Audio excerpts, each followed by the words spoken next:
J'espère que vous allez bien, on se retrouve pour le brief du jeudi 11 janvier, il est 9h48, aujourd'hui on va parler donc des news économiques, du ratio long and short, du funding open interest, des liquidations, et on finira par l'analyse technique pour savoir ce qui pourrait se passer dans les 24 prochaines heures. Mais avant ça, on va parler donc du trade que j'ai pris sur le CRV hier, donc qui est un trade swing, avec un objectif tout simplement de venir chercher le premier arrêt long terme de tout le mouvement baissier, donc qui est à 2,84.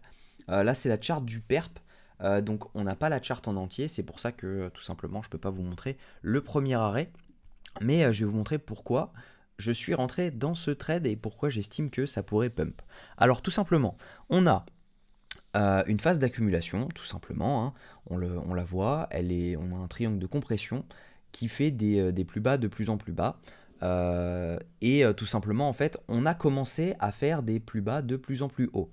Ça, c'est un signal un peu boule parce qu'en fait, tout simplement, on a pris ce plus bas, ok, on a méché dessous, donc tout le monde est sorti du navire. Normalement, tout le monde est sorti du navire. Tous ceux qui avaient des longues ici, ils sont tous sortis quand on a fait cette mèche-là. Soit ils ont pris peur, soit ils se sont fait SL. Donc tout simplement, on a ce nouveau mouvement haussier sur lequel on a fait un choche, on revient en zone de rechargement de longue, on revient refaire de nouveau un boss, ok, et ensuite on continue. Et là on était dans la zone OTE de tout ce mouvement, ok. Donc tout simplement la seule résistance maintenant c'est la trendline. On a fait un nouveau choche, là sur cette, on est en daily, hein, je le rappelle. Là on a fait un nouveau choche, ok. On est en train de le faire en daily. Ça serait bien qu'on clôture au-dessus de ces bougies. En H4 on l'a déjà fait, donc ça serait vraiment magique de voir tout simplement un retracement. Hop, on peut voir quelque chose comme ça. Ça pourrait être quelque chose. Hop, je vais retirer ça, s'il veut bien. Hop, ça pourrait être quelque chose où on fait un truc comme ça, on revient en zone, et ensuite on break. La trendline, on s'en sert comme support, et après on repart. Et donc ça pourrait être vraiment chouette, parce que tout simplement, ce token a un vrai retard. C'est un vrai projet, puisqu'il est 98e au classement, et le projet vraiment tient la route. Il est sur la blockchain Ethereum, donc clairement, moi je pense que ce swing a du potentiel. Donc c'est pour ça que je vais le hold. Au niveau news économique, aujourd'hui, on va être servi, on a l'inflation américaine qui va avoir un impact direct sur le dollar, qui lui-même va avoir un impact direct sur le consensus de la prochaine réunion FOMC. Pour rappel, on a 5% de chances que les taux diminuent à la prochaine réunion, elle dans une vingtaine de jours. Donc ça va être vraiment impactant pour le consensus. On a 95% de chances que les taux ne bougent pas, mais on va voir l'impact que l'inflation va avoir sur ce consensus. Au niveau du ratio long and short, on a 100 millions de longues en plus sur les 24 dernières heures et 300 millions de short en moins. Donc clairement, ça, c'est pas une news bullish, mais pour autant, on peut quand même continuer à push un peu, vous allez comprendre pourquoi. En fait, tout simplement, l'open interest, il est en chute libre. On a vraiment zéro demande, les gens sont complètement perdus, peut-être qu'ils ont envie de long mais qu'ils se disent que c'est un peu trop haut, peut-être qu'ils ont envie de short mais ils ont peur de le faire à cause de l'ETF qui a été validé hier, donc voilà, et en fait on voit clairement que c'est le CVD spot, c'est le spot qui permet au marché de monter, et ça c'est plus que bullish. En fait, quand vous avez un marché spot qui est en train de vendre, que c'est l'open interest qui fait monter le prix, là c'est vraiment bearish parce que tout simplement c'est toujours le spot qui gagne à un moment donné. Quand vous faites défoncer une fois, deux fois, trois fois sur les contrats dérivés, à un moment vous arrêtez, et donc c'est le spot qui gagne. Là c'est l'inverse, c'est le spot qui achète, qui fait monter le prix, et on a un funding qui augmente. Donc clairement là c'est les deux cumulés, donc on n'est pas à l'abri d'un dernier push haussier avant, pour moi, le grand final de cette nouvelle année, de ce premier trimestre du moins, parce que je pense que on aurait un top probable entre les 48 596 et les 51 981.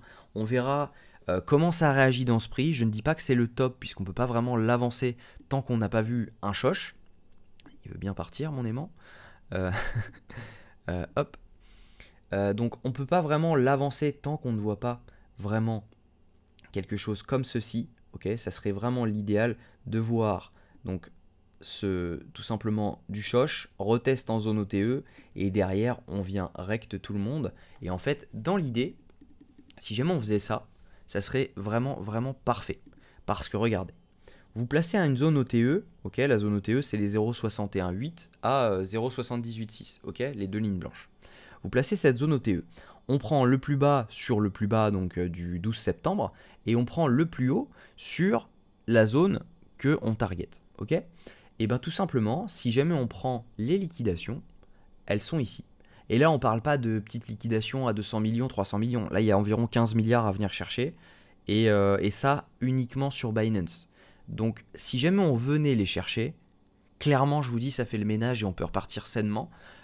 Et ça serait vraiment, vraiment très, très propre. Et en fait, l'avantage de venir chercher cette zone-là, c'est que ça ferait un retracement de moitié de tout le mouvement et un retour en zone OTE dans le mouvement haussier. Donc ça, c'est clairement très très très boule pour la suite et il y a une entrée magistrale à prendre ici si jamais par exemple on attend, hop, donc là en fait ça ferait un truc comme ça, hop, on pourrait viser un truc comme ça, on fait notre choche ici, on revient en zone OTE, nous on short là, ok, avec le SL juste au-dessus, et derrière, hop, on vient rect tout le monde, ok, on vient chercher les 33 000, voire les 31, les 32 pour être sûr qu'il n'y ait personne qui rentre.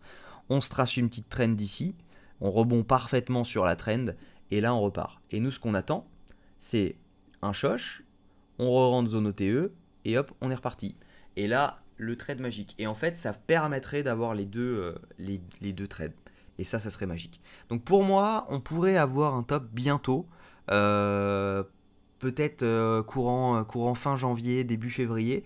Et derrière, autour de mars, avril, poser un nouveau bottom dans les 33 000. Ce serait pas anodin. On a aussi là qui est en clairement divergence. Donc moi je pense qu'on est proche d'un top. Faut pas oublier que la news de l'ETF elle a été achetée il y a 6 mois et que il y a 6 mois bah, on était à 25K et que c'est pas les petits investisseurs qui achètent la news ETF, c'est plutôt les gros. Et quand on a fait 100% en 6 mois, je pense qu'on prend quelques profits. Donc clairement, je vous invite à faire attention dans ces zones. Je ne vous dis pas de vendre, moi je ne vais pas vendre de spot. Clairement j'ai assez de cash pour racheter à 33 000. Donc gardez un peu de cash quand même de côté au cas où. Si jamais vous aviez prévu d'investir maintenant, je vous conseille d'attendre un petit peu quand même. Ce n'est pas un conseil en investissement, je le rappelle. mais voilà. Donc tous les trades sont partagés directement sur le Discord. On est 527 donc sur le Discord. Le trade du CRV, il était partagé directement dessus. Il y en aura d'autres. Tous les trades que je prends sont partagés dessus. Gratuitement, 100% gratuit. Le lien est en description, donc n'hésitez pas à nous rejoindre, ce sera avec grand plaisir. Si cette vidéo vous a plu, je vous invite à liker, commenter et vous abonner. On est 276 sur la chaîne, donc ça fait vraiment plaisir. Merci à tous. Je vous souhaite une bonne journée, prenez soin de vous, on se retrouve demain à la même heure.